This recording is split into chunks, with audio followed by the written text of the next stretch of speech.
Hello, friends, and welcome to the Exams Made Simple. And we are back again with the Hindu Complete Newspaper Analysis for 11th of July 2022. 11 जुलाई 2022 का the Hindu newspaper analysis देखेंगे। शुरू करने से पहले आप लोग से रिक्वेस्ट रहेगी कि अगर आपको कंटेंट पसंद आता है तो please do like it and do share it among your friends as well. साथ ही जिनको यूपीएससी 2023 की तैयारी कर रहे हैं और लगता है कि उनको स्टार्टिंग पार्ट में थोड़ा आवश्यकता पड़ेगी, तो हमने स्टार्ट किया है कोर्स, आप वो ज्वाइन कर सकते हैं। नीचे डिस्क्रिप्शन कमेंट में लिंक है। अभी 3 लाइव क्लासेस हो चुकी हैं ऑलरेडी और उनकी रिकॉर्डिंग्स आपको अवेलेबल हो जाएगी। तो जो लोग इंटरेस्टेड हैं नीचे डिस्क्रिप्शन कमेंट में जा करके इसके बारे में पढ़ लीजिए, प्रोग्राम के बारे में, एंड क्लासेस ज्वाइन कर सकते हैं। स्टार्ट करते हैं सबसे पहले आज के क्वेश्चंस के साथ। जैसा हमारा ऑर्डर रहता है कि पहले क्वेश्चंस ऑफ द डे, फिर मेंस क्वेश्चन, उसके बाद न्यूज़ एनालिसिस और एडिटोरियल एनालिसिस हम देखेंगे। सबसे पहले क्वेश्चंस ऑफ द डे जिनके आंसर्स आपको देने हैं। पहला सवाल है the non cooperation movement led to. Non cooperation movements, इनमें से क्या क्या चीज़ें हुई थी। पहला है growth of Hindu Muslim unity. Second है removal of fear of the British might from the minds of the people. Third है British government's willingness to grant political concessions to Indians. आपको बताने में से कौन सी चीजें हुई थी, वन एंड टू, 1 and 3 या 1, 2, 3। क्वेश्चन नंबर 2 है Mahatma Gandhi announced the withdrawal of non cooperation movement due to. Mahatma Gandhi ने नॉन कोऑपरेशन क्यों विड्रॉ कर लिया था। पहला है Motilal Nehru and Chittaranjan Das form the Swaraj party. Mahatma Gandhi is arrest by the British. Chauri Chaura incident. 1 and 3, 2 and 3, 3 only या 1, 2, 3। क्वेश्चन नंबर 3 है with which of the following acts government first recognise the voting rights of the women in India. आपको बताना है कि voting rights women को इनमें से कौन से एक्ट्स में पहली बार रिकॉग्नाइज किए गए थे। तो ये 3 सवाल हैं कि करके हम आंसर्स आपको बताते हैं, लेकिन आप अपनी तरफ से बताइएगा कि आपने कितने अटेम्प्ट किए। पहला सवाल था non cooperation movement led to. देखो, growth of Hindu Muslim unity तो बिल्कुल सही बात था क्योंकि खिलाफत उस समय चल रहा था, और दूसरा नॉन कोऑपरेशन उन्होंने मोहम्मद अली और शौकत अली के साथ मिल करके स्टार्ट करवाया था, तो ये पहला था। Removal of the British might, fear of British might, ये भी बिल्कुल सही बात है क्योंकि नॉन कोऑपरेशन मूवमेंट में हमने सीधे सीधे ब्रिटिश की अथॉरिटी को चैलेंज किया है ना, उनके साथ कोऑपरेट करने से मना कर दिया, और बहुत सारी चीज़ें थी जिससे कि ये पता चलता है कि हमारे दिमाग से उनका डर हट गया था। दूसरा सवाल है तो इसका 1, 2 होगा। तीसरा गलत है क्योंकि ब्रिटिशर्स ने कोई कंसेशन नहीं दी। इनफैक्ट चौरी चौरा के बाद तो वो बहुत लंबी पिटाई लगाने वाले थे और वो सारी चीज़ें हो सकती थी। तो ये पहला दूसरा ज़रूर है लेकिन तीसरा नहीं है, ठीक है ना। तो ये दो चीज़ें हुई थी। आगे बढ़ते हैं। दूसरा सवाल जो था कि महात्मा गांधी ने विड्रॉ क्यों किया नॉन कोऑपरेशन को, तो इसका एक ही रीज़न था, वो था तीसरा, यानी कि चौरी चौरा इंसिडेंट। बाकी सारे इधर उधर के हैं, केवल Chauri Chaura incident was the factor responsible for the withdrawal of non cooperation movement. Question number 3 है with which of the following acts government first recognise the voting rights. तो इसका आंसर है गवर्नमेंट ऑफ इंडिया एक्ट 1919। 1919 के government of India act के through पहली बार जो है women के वोटिंग राइट्स को रिकॉग्नाइज किया गया था इंडिया में। So that is the thing which is there, है ना। पूरे इंटरनेट ग्लोबली ही इस समय ही चल रहा था पूरा। अगर आप अमेरिका की बात करें तो वहाँ पे भी 1920-21 के आसपास ही वोटिंग राइट्स दिए गए हैं, तो पूरे वर्ल्ड में ही चल रहा था एक तरीके से मूवमेंट टाइप का। अब आज का mains question of the day देख लेते हैं। Mains question of the day है is government's use of force against Twitter and other social media intermediaries justified. अभी रिसेंटली आपने देखा होगा कहीं बहुत ज़्यादा स्पैट चल रहा है ट्विटर और गवर्नमेंट ऑफ इंडिया के बीच। ट्विटर कह रहा है कि हमारे ऊपर फोर्स का यूज़ किया जा रहा है, पावर का यूज़ किया जा रहा है, हमसे कंटेंट हटवाया जाता है, हमसे अकाउंट्स डिलीट करवाए जाते हैं। तो क्या आपको लगता है कि ये जस्टिफाइड है? और दूसरी चीज़, what can be the way forward. तो आपको दोनों एस्पेक्ट लेने हैं कि भैया क्यों जस्टिफाइड है। आपको इसमें आर्टिकल 19(2) का जो रीजनेबल रिस्ट्रिक्शंस वाला कॉलम है वो यूज़ करना पड़ेगा कि क्यों गवर्नमेंट का एक्शन जस्टिफाइड है और क्यों जस्टिफाइड नहीं है। यहाँ पे फ्रीडम ऑफ स्पीच और balance between all these intermediaries की पावर, ये सारी चीज़ें भी आपको लेनी पड़ेंगी, ठीक है ना। और वे फॉरवर्ड में आपको एक बैलेंस्ड वे फॉरवर्ड देना पड़ेगा कि क्या फ्यूचर हो सकता है। तो I hope you will write the answer for this question. काफ़ी अच्छा क्वेश्चन है। अब यहाँ पे पहली न्यूज़ है no resolution to Sri Lankan crisis. अब आपने कल परसों न्यूज़ में सुना ही होगा कि श्रीलंका के जो प्रेसिडेंट है उनके प्रेसिडेंट हाउस में लोग घुस गए, है ना, वहाँ पूल वूल में नहाने लगे, है ना, स्विमिंग पूल का यूज़ काफ़ी किया, है ना। तो इस तरीके से उन्होंने बना लिया। अब हम पहले बात कर लेते हैं जो श्रीलंकन क्राइसिस आज हो गई है उसके पीछे का रीज़न जो मेन है वो है इकोनॉमिक क्राइसिस, है ना। तो श्रीलंकन क्राइसिस जो अभी रिसेंटली हम, अब तो वो पॉलिटिकल क्राइसिस भी हो गई है, लेकिन स्टार्ट उसका हुआ था एज अ इकोनॉमिक क्राइसिस। याद रखिएगा, Sri Lankan crisis is today a political crisis but it started as economic crisis. ये आपका मेंस क्वेश्चन भी हो सकता है। श्रीलंकन क्राइसिस के रीजंस पूछे जा सकते हैं। है। तो मैंने क्या किया, समराइज कर दिया है पूरा इकोनॉमिक रीजंस को कि क्या क्या इकोनॉमिक रीजंस थे श्रीलंकन क्राइसिस के। तो सबसे पहला जो इकोनॉमिक रीजन था वो था डेट ट्रैप, यानी कि चाइनीज इतने लोन उन्होंने ले रखे थे चाइनीज गवर्नमेंट से और दूसरी गवर्नमेंट से कि वो इंटरेस्ट अमाउंट ही पे करने से मतलब वो हो गए, इंटरेस्ट अमाउंट ही पे करने की इनएबिलिटी उनके अंदर आ गई, इतना ज़्यादा लोन लिया हुआ था उन्होंने। तो डेट ट्रैप जो था वो पहला रीज़न है। दूसरा फिर जो ईस्टर सुसाइड बॉम्बिंग हुई थी 2019 में, जिसमें 290 लोग मारे गए थे, तो it badly damage the tourism industry of the country. And Sri Lankan जो इकोनॉमी है वो टूरिज्म के ऊपर बहुत ज़्यादा डिपेंडेंट है। ऐसे में टूरिज्म इंडस्ट्री का ही पूरा तरीके से डिस्ट्रॉय हो जाना काफ़ी बड़ा रीज़न है फॉर देयर इकोनॉमिक डाउनफॉल, है ना। तो ईस्टर जो सुसाइड बॉम्बिंग हुई थी 2019 की, वो दूसरा रीज़न है। तीसरा, current economic crisis in the country is majorly triggered by deep tax cuts which were enacted months before the covid pandemic. तो कोविड-19 पैंडेमिक के पहले उन्होंने बहुत सारे डीप टैक्स कट्स किए थे, टैक्स कटिंग की थी। एंड इससे हुआ क्या कि इलेक्शन में तो उनको वो मिल गया, माइलेज मिल गया, लेकिन इससे जो उनका रेवेन्यू कलेक्शन है वो बहुत ज़्यादा घट गया था, है ना, गवर्नमेंट का। फिर इसके अलावा जो क्रेडिट रेटिंग एजेंसीज हैं उन्होंने श्रीलंका की रेटिंग्स को डाउनग्रेड कर दिया। अब जब क्रेडिट रेटिंग डाउन हो गई तो जो बोरोइंग की एबिलिटी थी कंट्री की वो घट गई। न केवल बोरोइंग की एबिलिटी घट गई बल्कि जो इन्वेस्टर्स इन्वेस्ट करते हैं वो क्रेडिट रेटिंग ज़रूर देखते हैं, तो उसमें उनका इन्वेस्टमेंट भी घट गया। फिर इसके बाद 2021 में राजपक्षा गवर्नमेंट ने अनाउंस किया ban on all the chemical fertilisers, ठीक है ना। फिर उन्होंने टोटली ऑर्गेनिक फार्मिंग के लिए किया, कहा कि अब टोटली ऑर्गेनिक फार्मिंग करेंगे, और उन्होंने केमिकल फर्टिलाइजर्स पे बैन लगा दिया। अब ये जब बैन लगा दिया तो ये भी बैकफायर कर गया, है ना, जिससे राइस प्रोडक्शन घट गया, वहाँ पे लोगों ने एग्रीकल्चर में लॉस होने लगा, है ना। तो देन फाइनली गवर्नमेंट को ये ऑर्डर रिवर्स करना पड़ा था। मतलब ये सारे रीजंस देखो कितने अच्छे हैं, आप सबको एग्जैक्टली समझ में आ जाएगा कि क्या रीजंस हैं। इसके अलावा रशिया यूक्रेन का जब वॉर हुआ तो इससे भी ओवरऑल आपको पता है कि फूड एंड जो ऑयल प्राइजेस है ग्लोबली वो बढ़ गए।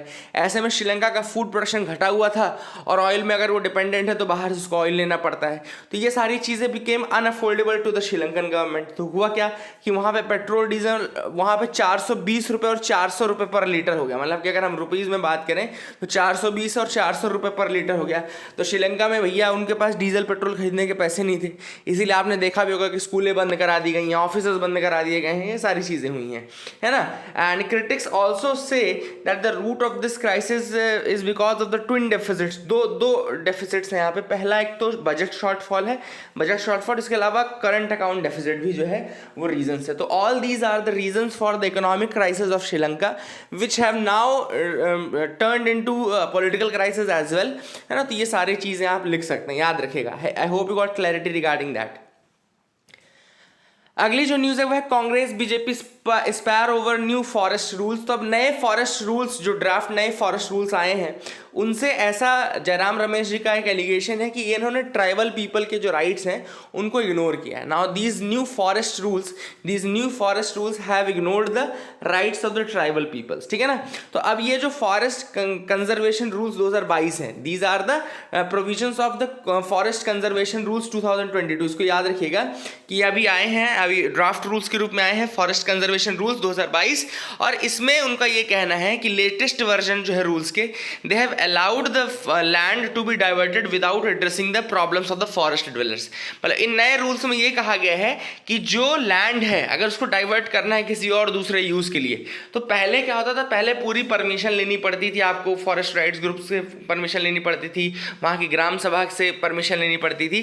बट नाउ उन्होंने कहा कि अब जो लेटेस्ट वर्जन आए हैं ये 2022 के फॉरेस्ट कंजर्वेशन रूल्स, उनके अकॉर्डिंग जो कन्वर्जन है या डाइवर्जन है किसी भी लैंड का, वो that can be done without addressing the problems of the forest dwellers. तो फॉरेस्ट ड्वेलर्स की प्रॉब्लम्स को एड्रेस किए बिना ही वो उसका कन्वर्जन किया जा सकता है, डाइवर्ट किया जा सकता है।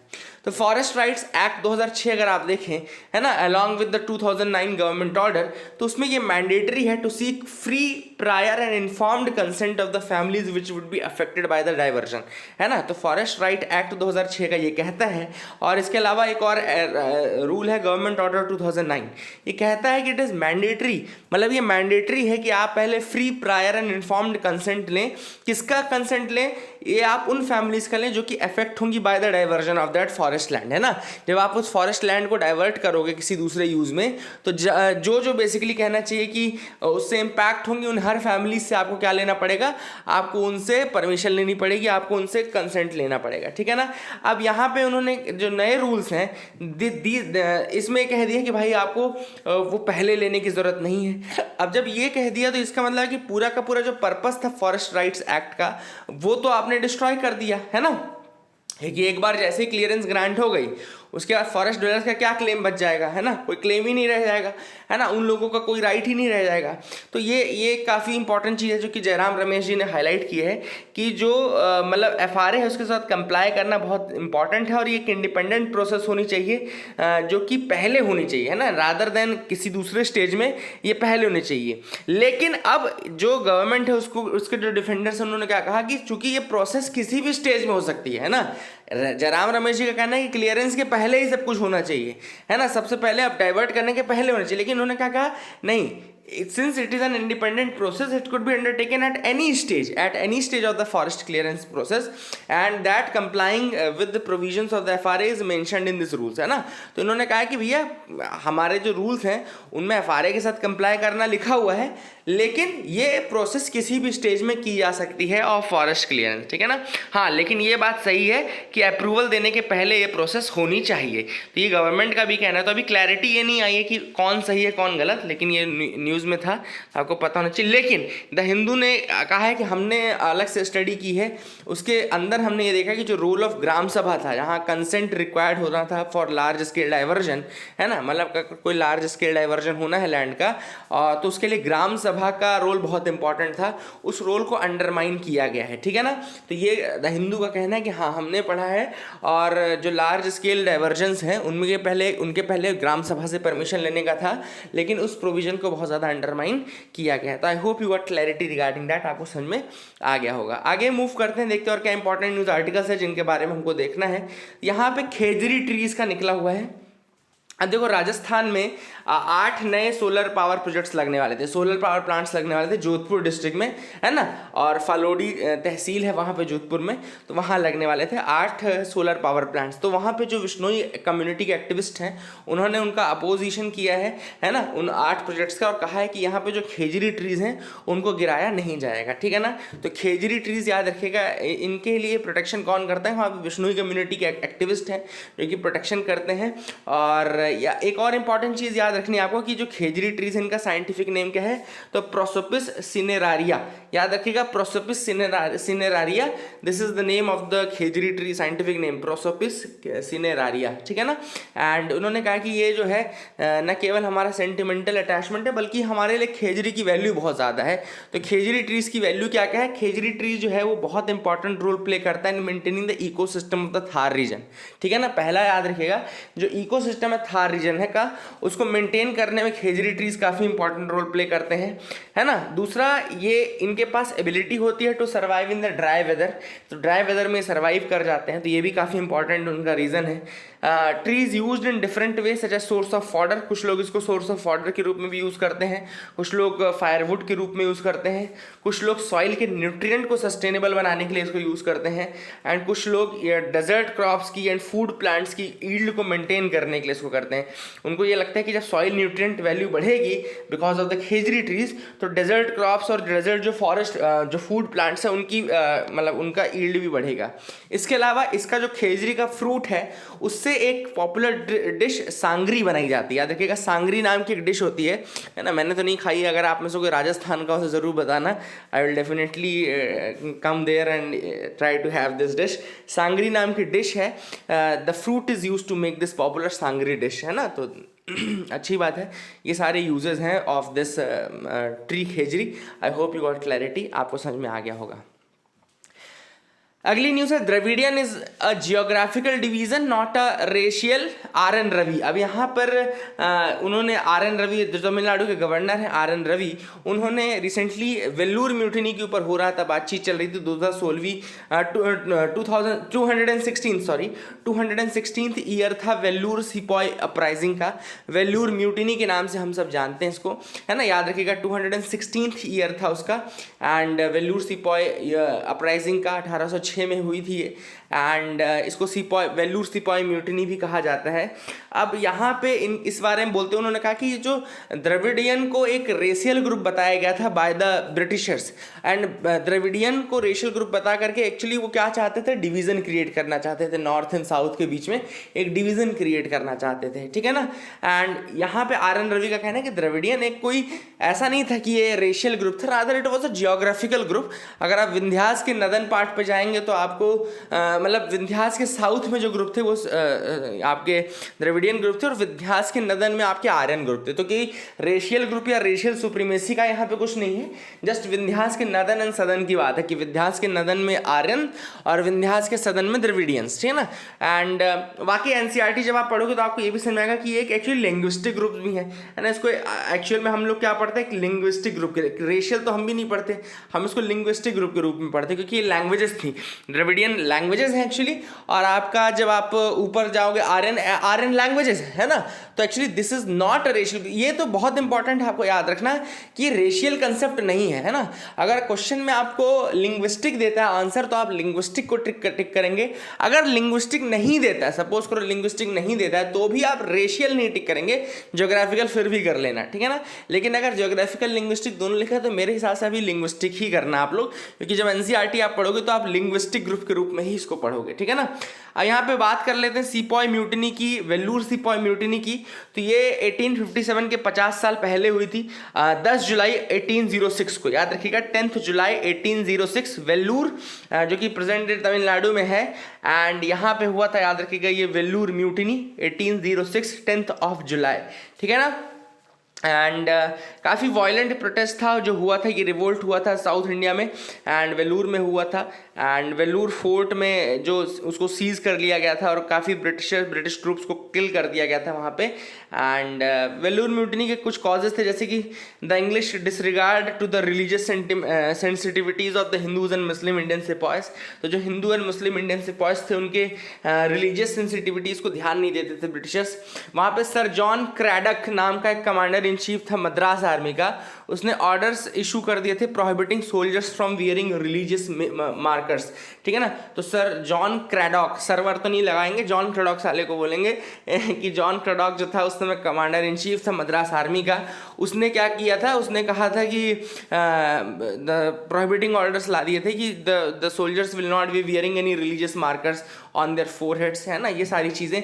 और अपने मुस्टैश को, यानी कि जो मूछें हैं उनको ट्रिम करके रखेंगे, शेव करके रखेंगे। तो ये सारे ऑर्डर्स जॉन क्रैडॉक ने कर दिए थे। एंड बहुत सारे उन कन्वर्जन्स भी चल रहे थे, जो क्रिश्चियनिटी में कन्वर्जन्स है वो भी इसके टाइम पे चल रहे थे। तो ये वेल्लूर म्यूटिनी के कुछ कॉजेज हैं जो उस समय वहाँ पे, ऑब्वियस सी बात है धीरे धीरे चीज़ें बढ़ेंगी। और वहाँ पे 69th रेजिमेंट थी, वहाँ पे 1806 में सिपॉयज गैदर हुए, उन्होंने 14 ब्रिटिश ऑफिसर्स को वहाँ पे ही उड़ा दिया। तो ये सारी चीज़ें चल रही थी। एंड दिस वॉज म्यूटिनी काफ़ी वायलेंट इसका एंड हुआ था। इस कारण से जब 1857 में रिवोल्ट होता है तो साउथ के जो यहाँ पे ग्रुप्स थे वो काफ़ी कम पार्टिसिपेट किए थे, that was one of the reasons, है ना। तो ब्रुटैलिटी जो फेस करनी पड़ी थी इनको 1806 में, उस समय चूँकि नॉर्थ से कोई ज़्यादा सपोर्ट नहीं आया था, इसलिए जब फिर बाद में 1857 का रिवोल्ट होता है तो south India was aloof from that 1857 revolt. ये वन ऑफ द रीजंस भी हैं, इसको याद रखिएगा, है ना। तो I hope you got clarity regarding that. यहाँ पे 2 डैम्स के बारे में इसकी लोकेशन याद रखिएगा, कृष्णा राजा सागर डैम जो है ये आपका कर्नाटका में है, और इडुक्की जो है वो आपका केरला में है। तो ये आप दोनों डिफरेंस याद रखिएगा। अब यहाँ पे ऑथर ने एडिटोरियल लिखा है what else the current approach to Ayurveda. अब ऑथर ने यहाँ पे आयुर्वेदा की जो अप्रोच है, आयुर्वेदा इंपॉर्टेंट है नो डाउट, ये ऑथर ने भी कहा है कि आयुर्वेदा बहुत इंपॉर्टेंट है, लेकिन इसकी अप्रोच में कुछ प्रॉब्लम्स हैं प्रेजेंटली। वो क्या क्या प्रॉब्लम्स हैं वो ऑथर ने बताई हैं। तो ऑथर ने सबसे पहले 2 मेजर प्रॉब्लम्स बताई हैं। ऑथर ने कहा कि देखो क्या है, आयुर्वेदा जो थ्योरीज लेकर के चल रहा है उसमें कुछ डेफिशिएंसीज हैं, ठीक है ना। पहले मैं आपको कंटेक्स्ट बता दूं।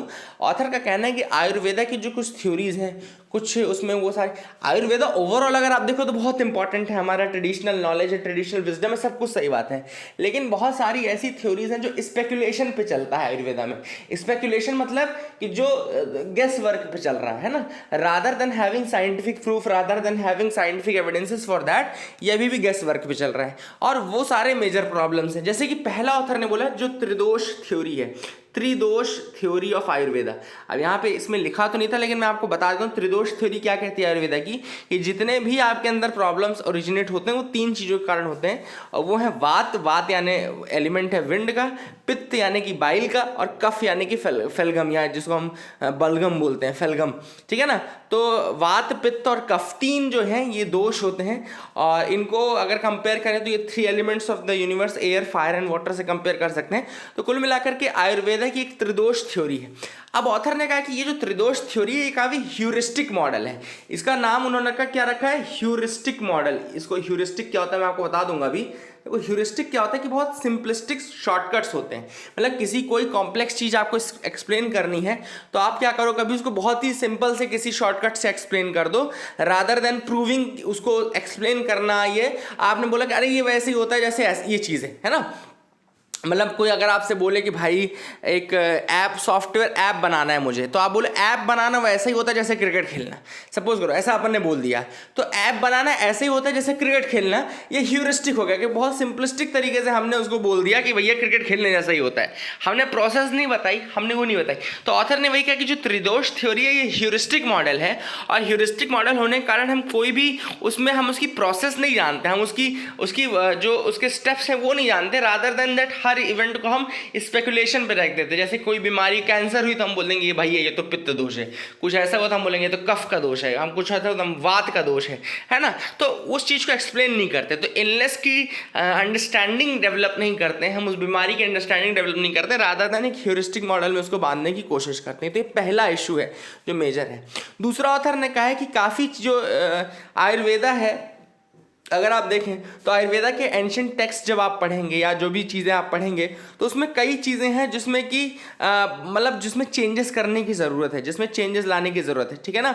और अभी क्या है, हम आयुर्वेदा की प्रोसेसेस को वर्ड टू वर्ड वर्बैटिम मान रहे हैं, लेकिन अभी भी कुछ चीज़ें हैं जो कि चेंज करने की ज़रूरत है। फॉर एग्जाम्पल जैसे यहाँ पे ऑथर ने एक एग्जाम्पल भी दिया था, जैसे यहाँ पर उन्होंने कहा था कि हाँ, जब यूरिन का फॉर्मेशन होता है, यूरिन के फॉर्मेशन को आयुर्वेद जब आप पढ़ेंगे तो बहुत ही इजीली एक लाइन में बोल दिया गया है कि देखो, tiny ducts from the intestine they carry urine to fill the bladder. अब ये पूरी प्रोसेस है, ये प्रोसेस अपने आप में बहुत बड़ी प्रोसेस है जिसमें यूरिन फॉर्मेशन में किडनीज भी इन्वॉल्व है, लेकिन आयुर्वेदा का टेक्स्ट जब आप पढ़ेंगे उसमें लिखा है tiny ducts from the intestine carry the urine to fill the bladder.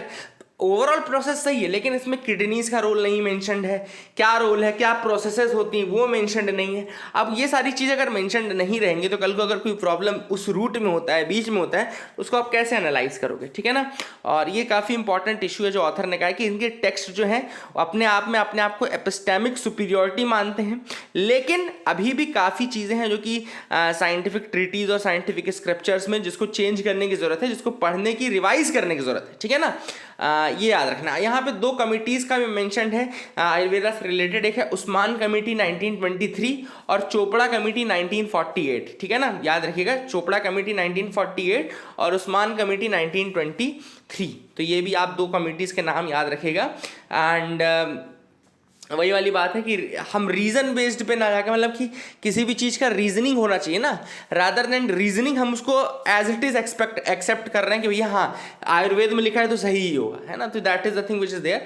तो यही वाली बात है कि एक रिसेंट आर्टिकल आया था Indian journal of medical ethics में, उसने यही कहा है कि भाई आप अपडेट करो आयुर्वेदा को, एंड एक रिफॉर्म करने की ज़रूरत है, आयुर्वेदा के टेक्स्ट को अपडेट करने की ज़रूरत है ना। किसी भी वैल्यूएबल इंफॉर्मेशन है आयुर्वेदा के अंतर्गत, लेकिन जो उसमें स्पेकुलेटिव पार्ट है, जो ह्यूरिस्टिक पार्ट है, या जो इस तरह से टेक्स्ट है जहां पे हमको थोड़ा डीप इनसाइट चाहिए, थोड़ा डीप अंडरस्टैंडिंग चाहिए, उसको चेंज करने की जरूरत है। आई hope you got clarity regarding this article.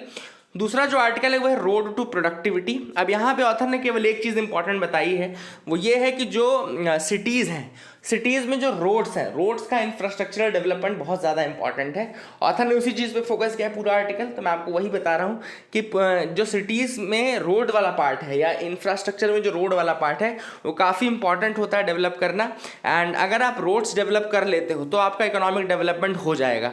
Her 1 kilometre जब रोड बढ़ती है तो अर्बन लोकल बॉडीज़ में जो रेवेन्यू है लगभग 430 रुपया पर कैपिटा बढ़ जाता है ना।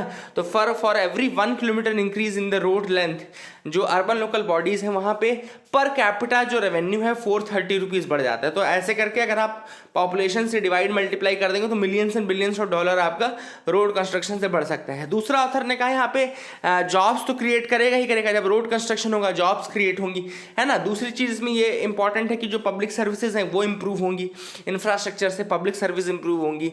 इसके अलावा आप देख सकते हैं कि ट्रेवल टाइम डिक्रीज होता है, लेबर मार्केट इंप्रूव होता है, तो ट्रेवल टाइम भी डिक्रीज होगा, लेबर मार्केट भी इंप्रूव होगा, है ना। और this is effective in labour markets, है ना। तो ये सारी चीज़ें, स्कूलिंग आपकी बेटर होगी, हेल्थ केयर आपकी ज़्यादा अच्छे से प्रोवाइड हो पाएगी। तो all these are the benefits of creation of roads and infrastructure. तो I hope you got clarity, ये चीज़ ऑथर ने इस आर्टिकल में बताई है, आपको समझ में भी आ गया होगा। Now Twitter's petition in on section 669A of the IT Act। अब यहाँ पे ट्विटर ने पिटीशन किया है ना, और कोर्ट के सामने, कर्नाटका कोर्ट के सामने गए हैं।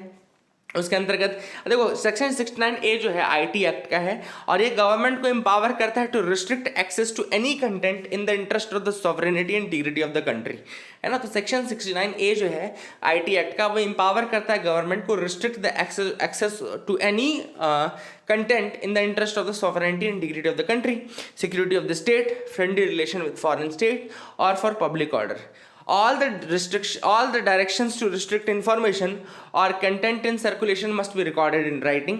जितने भी डायरेक्शंस दिए जाएंगे कि ये कंटेंट हटाना है या इस अकाउंट को हटाना है, वो राइटिंग में रहेगा। सोशल मीडिया इंटरमीडियरीज जो हैं, जो फेल होंगी to comply with the regulations, they are liable to be monetarily penalised along with imprisonment term which may extend up to 7 years। तो imprisonment भी है 7 साल तक का, और penalize यानी monetary penalty भी है। The procedures for executing the provisions of the act are enlisted in the information technology procedures and safeguards for blocking for access of information by public rules 2009। तो 2009 में आए थे ये रूल्स आए थे आपके, कौन से रूल्स आए थे? These rules are the information technology procedures and safeguards for blocking for access of information by public rules 2009, है ना। इसमें बताया गया कि गवर्नमेंट डेजिग्नेटेड ऑफिसर जो है वो एक एग्जामिनेशन कमेटी के थ्रू असेस करेगा कंटेंट को, और उसके 48 घंटे के अंतर्गत वो टेक डाउन रिक्वेस्ट जाएगी, ठीक है ना। It must be enable an opportunity to the author और originator of the content to provide clarifications also. लेकिन यहाँ पे एक पॉइंट ये भी मेंशन है कि ये जो पूरा है, it must enable an opportunity to the author, जो जिसने वो कंटेंट डाला था या जिसने वो पोस्ट डाला था, उसको क्लैरिफिकेशन देने का अधिकार है, ठीक है ना। फिर जो रिकमेंडेशन है वो secretary of the department of information technology के पास जाते हैं फॉर अप्रूवल, एंड उसके बाद फिर वो सोशल मीडिया इंटरमीडियरी के पास जाता है फॉर रिस्ट्रिक्टिंग द एक्सेस, ठीक है ना। इमरजेंसी प्रोविजंस भी हैं जो कि स्टिपुलेट करते हैं that clarifications be short after the content has been blocked for specified reasons but within 48 hours, ठीक है ना। तो इमरजेंसी प्रोविजंस भी हैं जो कहते हैं कि भैया कंटेंट को आपको हटाना है, उसके बाद भी आप क्लैरिफिकेशन मांग सकते हो, ठीक है ना। एंड इंटरनेट एडवोकेसी ग्रुप ने ये जरूर कहा है रूल 16 के, जिसमें उन्होंने कहा है कि भैया इसमें स्ट्रिक्ट कॉन्फिडेंशियलिटी होनी चाहिए, है ना। तो उससे क्या हो रहा है, स्ट्रिक्ट कॉन्फिडेंशियलिटी के नाम पे जो ट्रांसपेरेंसी है वो नहीं है ना, वो नहीं मिल पा रही है। रूल 16 कहता है कि भैया इसमें स्ट्रिक्ट कॉन्फिडेंशियलिटी होनी चाहिए, है ना, कौन सी रिक्वेस्ट है कौन सी नहीं है। तो ऑथर ने कहा कि भैया रूल 16 जब ये कह देगा कि स्ट्रिक्ट कॉन्फिडेंशियलिटी है, तो फिर बाद में ट्रांसपेरेंसी वाला फंड ही हट गया, है ना, और फिर फ्रीडम ऑफ स्पीच हट गया, ये सारी चीज़ें हैं। These are the issues which are there. अब ट्विटर का ये कहना है कि भाई गवर्नमेंट की रिक्वेस्ट सबसे, इंडियन गवर्नमेंट सबसे ज़्यादा रिक्वेस्ट करता है किसी भी कंटेंट को हटाने का या किसी भी अकाउंट को हटाने का। तो ऑथर ने कहा है, ट्विटर ने ये भी कहा है कि आप कंटेंट हटाओ ना अगर आपको इशू आ रहा है, लेकिन आपकी रिक्वेस्ट आती है कि वो अकाउंट ही हटा दो, दूसरा प्रॉब्लम ये है। तीसरा, आप राइट टू हियर, जो दूसरे के पास है कहने का, अपने आप को प्रूफ करने का अधिकार तो है ना, क्लैरिफिकेशंस देने का अधिकार तो है ना। अब आपने कह दिया कि पहले कंटेंट हटा दो बाद में क्लैरिफिकेशन लेना, तो ये तो गलत हो जाएगा ना, मतलब उसके साथ तो गलत हो गया जिसने वो पोस्ट डाला है। तो ये सारे इश्यूज हैं जिसके चलते अब ये ट्विटर गया है कर्नाटका हाईकोर्ट के पास। देखते हैं किस तरीके से इनको आगे बढ़ते हैं। आगे मूव करते हैं, देखते हैं और क्या इंपॉर्टेंट न्यूज आर्टिकल्स है जिनके बारे में को देखना है। Deputy speaker justifies action on Shinde camp. यहाँ पर डिप्टी स्पीकर के बारे में थोड़े से फैक्ट्स आपको बता दूं। Article 93 of the constitution basically provides for the election of speaker and deputy speaker of Lok Sabha, article 93, and article 178 जो है वो speaker and deputy speaker of legislative assembly. ये दोनों आर्टिकल याद रखना। डिप्टी स्पीकर का इलेक्शन होता है, is elected by the Lok Sabha from amongst the members, है ना, right after the election of speaker. And इसके अलावा जो डेट ऑफ इलेक्शन है डिप्टी स्पीकर की वो फिक्स करता है स्पीकर, फिक्स करता है, and date of election of speaker fix करता है आपका प्रेसिडेंट, ठीक है ना। और speaker and deputy speaker originate हुए थे in 1921 under the provisions of government of India act 1919, 1919 के गवर्नमेंट ऑफ मॉन्टैग चेम्सफोर्ड, जिसको रिफॉर्म्स बोलते हैं, उसके अंतर्गत हुए थे स्पीकर एंड डिप्टी स्पीकर के पद, ठीक है ना। उस समय उनको प्रेसिडेंट एंड डिप्टी प्रेसिडेंट बोलते थे, ठीक है ना। 1921 के एक्ट के समय इनको प्रेसिडेंट एंड डिप्टी प्रेसिडेंट बोलते थे, तो ये भी आप याद रखेगा। Deputy speaker remains in the office usually during the life of the Lok Sabha, यानी कि 5 साल। Deputy speaker may vacate his office earlier, लेकिन कुछ केसेस हैं, if he ceases to be a member of Lok Sabha, if he resigns by writing to speaker, मतलब अपना resignation किसको देता है डेप्यूटी स्पीकर, स्पीकर को देता है। If he is removed by a resolution passed by majority of all the then members of Lok Sabha, लेकिन ये रेजोल्यूशन तभी मूव होगा जब 14 दिन का एडवांस नोटिस दिया जाएगा, ठीक है ना। तो ये भी इंपॉर्टेंट है कि 14 दिन का एडवांस नोटिस देना जरूरी है ना। और स्टेट असेंबली के टाइम पे जो रिमूवल प्रोसेस है वो सेम है to the removal of speaker and deputy speaker of Lok Sabha, ये भी आप इंपॉर्टेंट याद रखिएगा। एक इंपॉर्टेंट चीज़ ये है कि डिप्टी स्पीकर जिस भी कमेटी में रहता है उसका चेयरमैन हो जाता है, ठीक है ना। तो ये इंपॉर्टेंट याद रखना कि डिप्टी स्पीकर अगर किसी कमेटी में है तो उसका चेयरमैन हो जाएगा, और ये स्पीकर की ड्यूटीज़ निभाता है जब स्पीकर नहीं रहता है ऑफिस में। तो IIT Kanpur setting up air quality sensors. तो अब आपको यह पता होना चाहिए कि आईआईटी कानपुर जो है वो रूरल इंडिया की जो एयर है उसकी क्वालिटी को एसेस करने के लिए एयर क्वालिटी सेंसर्स बना रहा है, specially for the state of Uttar Pradesh and Bihar. याद रखिएगा, लगभग 1400 सेंसर्स बनाए जाएंगे rural blocks of Uttar Pradesh and Bihar के लिए। आईआईटी कानपुर इनको बना रहा है। अब ये बना रहा है नेशनल क्लीन एयर प्रोग्राम जो है आपका, एनसीएपी जो है, नेशनल क्लीन एयर प्रोग्राम, उसके अंतर्गत 2024 तक 30% से एयर पोल्यूशन को रिड्यूस करना है। एनसीएपी का एम है बेसिकली कि 30% तक एयर पोल्यूशन को रिड्यूस करना है बाय 2024, 2024 तक 30% तक रिड्यूस करना है, ठीक है ना। तो ऐसे में बेसिकली काफ़ी इंपॉर्टेंट है आईआईटी कानपुर का ये जो सेंसर है, एयर क्वालिटी सेंसर। इससे होगा क्या, इससे क्वालिटी एसेस होगी रूरल एरियाज की, और उसके थ्रू उत्तर प्रदेश एंड बिहार में बेसिकली ये काम करेगा। आई hope you got clarity. NDRF start security audit of ropeways. तो एनडीआरएफ ने रोपवेज का सिक्योरिटी ऑडिट करना शुरू कर दिया है। एनडीआरएफ 2006 में स्टैब्लिश हुई थी, नेशनल डिजास्टर रिस्पांस फोर्स बोलते हैं इसको। वर्ल्ड की सिंगल लार्जेस्ट फोर्स है जो कि डेडिकेटेड है for the disaster response. Ministry of home affairs के अंतर्गत ये फंक्शन करती है। ओवरऑल इसका कमांड कंट्रोल लीडरशिप जो है वो डायरेक्टर जनरल के अंतर्गत आता है, एंड होम मिनिस्ट्री के अंदर ये काम करती है। ऑब्वियसली बात है, मिनिस्ट्री ऑफ होम अफेयर्स के अंदर काम करती है। एनडीआरएफ में 15 बटालियंस हैं, जिसमें BSF, CISF, CRPF, ITBP, SSB, Assam rifles भी इंक्लूडेड है ना। And multi skilled and high task force है, इफेक्टिव रिस्पॉन्स प्रोवाइड करती है किसी भी इमरजेंसी सिचुएशन में, है ना। तो ये सारे ऑब्वियसली काम हैं, आप सबको पता होना चाहिए। अब ऐसा कहा जा रहा है कि renewable energy will reduce the revenues. अब क्यों रिन्यूएबल एनर्जी रिड्यूस करेगा रेवेन्यूज को, तो ग्लोबल ट्रांजिशन जो फॉसिल फ्यूल से रिन्यूएबल एनर्जी में हो रहा है उस कारण से फाइनेंशियल चैलेंजेस आ सकते हैं। क्यों आ सकते हैं, क्योंकि देखो बहुत सारे टैक्सेस हैं, बहुत सारे सेसेस सरचार्जेस हैं जो कि इन पेट्रोलियम प्रोडक्ट्स पे और इन सब पे लगाया जाता है, जो कि अभी गवर्नमेंट अर्न कर रही है। तो जैसे ये ट्रांजिशन हो जाएगा from oil to fossil fuels to renewable energy and all, उससे क्या होगा कि ये जो मिल रहा था सेस सरचार्ज और ये सारी चीज़ नहीं मिल पाएंगे। And because of that reason आप कह सकते हैं कि जो रेवेन्यू है वो डिक्रीज करेगा। So that is it for the day friends. I hope you like our video. And Wimbledon, हाँ, लास्ट जोकोविच ने विंबलडन जीत लिया है। किर्गियोस को उन्होंने फाइनल में हराया था। राफेल नडाल इस बार बाहर अपने आप चले गए थे because of the injury and all. तो राफेल नडाल नहीं थे, इसीलिए शायद जोकोविच जीत भी गया है। So that is it for the day friends. I hope you like our video. Please to like and subscribe, keep loving us, keep sharing us. Thank you and have a nice day.